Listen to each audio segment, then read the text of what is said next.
या आपल्याशी काही गोष्टी शेअर करतील.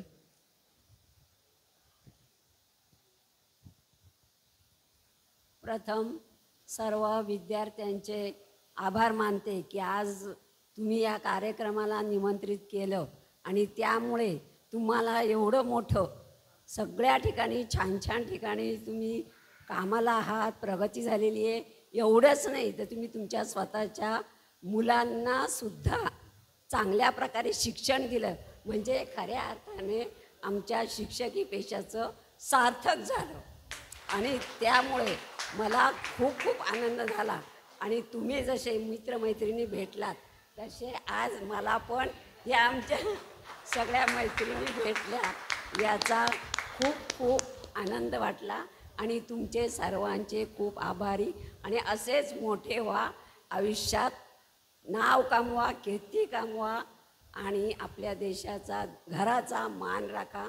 बस सर्वांना शुभेच्छा. तुमच्या सर्व इच्छा परमेश्वराने पूर्ण कराव्यात.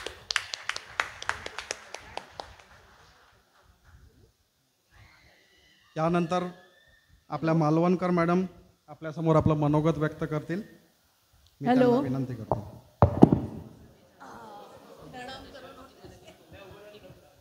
हॅलो. आत्ताच एक गुरुपौर्णिमेला एका विद्यार्थ्याने मेसेज टाकला होता आणि त्याच्यामध्ये उद्गारवाचक चिन्ह आणि प्रश्नचिन्ह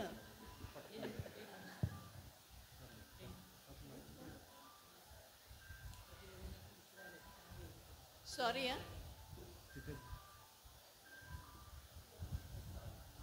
माझं औषध घ्यायची वेळ झाली.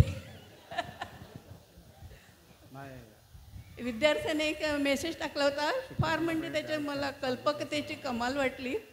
उद्गारवाचक चिन्ह आणि प्रश्नचिन्ह. प्रश्नचिन्ह वाकलेलं आहे, उद्गारवाचक चिन्ह उलटं आहे आणि त्याच्या पायाशी प्रश्नचिन्हाचा जे पॉईंट आहे तो टेकवलेला आहे. आणि त्यांनी म्हटलं आहे की ज्या उद्गारवाचक चिन्हाच्या पायाशी प्रश्नचिन्ह, काहीतरी वेगळा शब्द आहे, प्रश्नचिन्ह नतमस्तक झालेलं आहे ते उद्गारवाचक चिन्ह म्हणजे गुरु. अर्थात गुरु म्हटल्यानंतर उद्गारवाचक म्हणजे बोलणार आणि प्रश्न तुमच्या मनात जेव्हा तुम्ही शाळेत येता तेव्हा असंख्य प्रश्न असतात आणि त्याची उत्तरं देण्यासाठी उद्गारवाचक चिन्हाची बोलणाऱ्या व्यक्तीची गरज आहे. आणि तो गुरु म्हणजे जर उद्गारवाचक चिन्ह म्हणजे जर आम्ही असू तर तुम्हाला आशीर्वाद देणं हे क्रमप्राप्त आहे. आणि आशीर्वाद देताना केवळ दीर्घायुष्य व्हा, यशस्वी व्हा म्हणण्यापेक्षा दीर्घायुरारोग्य लाभो असं म्हणायला मला आवडेल. दीर्घायुष्य नुसतं नको तर आरोग्य संपन्न दीर्घायुष्य पाहिजे. हो, पण हुरळून जाऊ नका. नुसत्या आशीर्वादाने काही होणार नाही. कारण आशीर्वाद फक्त आम्ही डोक्यावर हात ठेवून देऊ, पण त्यासाठी प्रयत्न तुम्हालाच करायला पाहिजे. आणि ते प्रयत्न म्हणजे नित्य व्यायाम. आणि यासाठी आयुर्वेदाकडे जास्तीत जास्त लक्ष देण्याचा प्रयत्न करा. त्याच्यामध्ये जी दिनचर्या दिलेली आहे ती अंगीकारण्याचा प्रयत्न करा. दीर्घायुष्य मिळवण्यासाठी योगा आणि प्राणायाम अत्यंत महत्त्वाचा आहे. फक्त 15 मिनटं प्रत्येकाने सकाळच्या वेळ उठल्याबरोबर दिली तर तुमचं आरोग्य टिकून राहील चांगल्या प्रकारे. खाण्यापिण्याची गोष्ट, बर्गर, पिझ्झा हे बंद करा आणि आपला डोसा, इडली याच्याकडे वळा. अर्थात आता तुम्ही ज्या वयाचे आहात त्या वयाचे आम्ही तुम्हाला शिकवताना होतो. बरोबर आहे? 94 ते आता 24 म्हटलं तर 30 वर्ष झाली. 30 वर्ष मागे जाऊन मी आता 79 वर्षाची आहे. तर हे आरोग्य टिकवणं फक्त आपल्या हातात आहे. त्याच्यासाठी दुसरं कोणी काहीही करणार नाही. विशेषतः मुलींना मला सांगावंसं वाटतं की घर संसार सगळं सांभाळून स्वतःसाठी 15 मिनटं काढण्याचा प्रयत्न करा. तरच तुम्ही शेवटी कोणावरही अवलंबून न राहता आपल्या दास मॅडमसारखं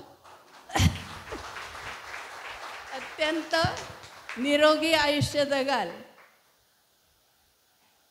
आणि दुसरं, इच्छाशक्ती चांगली पाहिजे आपली. त्यासाठी मन आनंदी असलं पाहिजे. मन आनंदी असलं तर आपण काहीतरी छंद जोपासला पाहिजे तो ठेवण्यासाठी. आणि मन आनंदी असलं तर आपण माणसं जोडू शकतो, कारण आनंद आपण वाटू शकतो. आनंद वाटण्याने द्विगुणित होतो. तो आनंद वाटण्यासाठी आपल्या आजूबाजूला जर माणसं असावी लागतात. वस्तूंचा संग्रह करणे सोपं आहे, पण माणसांचा संग्रह करणं कठीण आहे. आणि ज्याच्याकडे माणसांचा संग्रह जास्त तो खरा श्रीमंत. पैसा किती असू दे तुम्हाला, आणि तुम्हाला जर कोणी मित्रच नसतील तर काय उपयोग त्या तुमच्या पैशाचा, आणि तुम्ही कुढत मनानेच राहणार. म्हणून सदैव आनंदी राहण्यासाठी आनंद वाटा, आनंद मिळवा. आणि जर तुम्हाला वाटलं म्हणजे वेळ मिळाला तर समाजाचं काहीतरी आपण देणं लागतो. त्या कुठल्या तरी एका सामाजिक बांधिलकीला बांधून घ्या आणि प्रयत्न करा की समाजाशी संलग्न राहण्याचा. दुसरं म्हणजे विद्यार्थी दशेत असताना बऱ्याच गोष्टी आपण अशा तशात सोडलेल्या असतो. जसजसं वय मोठं होत जातं तसतसं त्याच्याबद्दल नवीन नवीन गोष्टी तुम्हाला अनुभवाने वेगवेगळ्या येतात, शिकता तुम्ही. आणि या वेळेला आपल्याला इथे जे तुम्ही सगळे एकत्र झाला आहेत, हे टेक्नॉलॉजीचं हे काम आहे. व्हॉट्सॲपमुळे सगळं जग जवळ आलेलं आहे. सगळे एकमेकांना शोधून काढतात गुगलवरून. गुगल सर्च केल्यावर कोण ना कोण आपला मित्रमैत्रिणी भेटतातच. म्हणून आनंदी राहा, दीर्घायुष्य राहा, दुसऱ्याला आनंद देत राहा, तर तुम्हालाही आनंद मिळणार. आणि सदैव सुखी राहा. तुम्हाला दीर्घायुष्य लाभो, ही दीर्घायुरारोग्य लाभो, अशी मी ईश्वरचरणी प्रार्थना करते.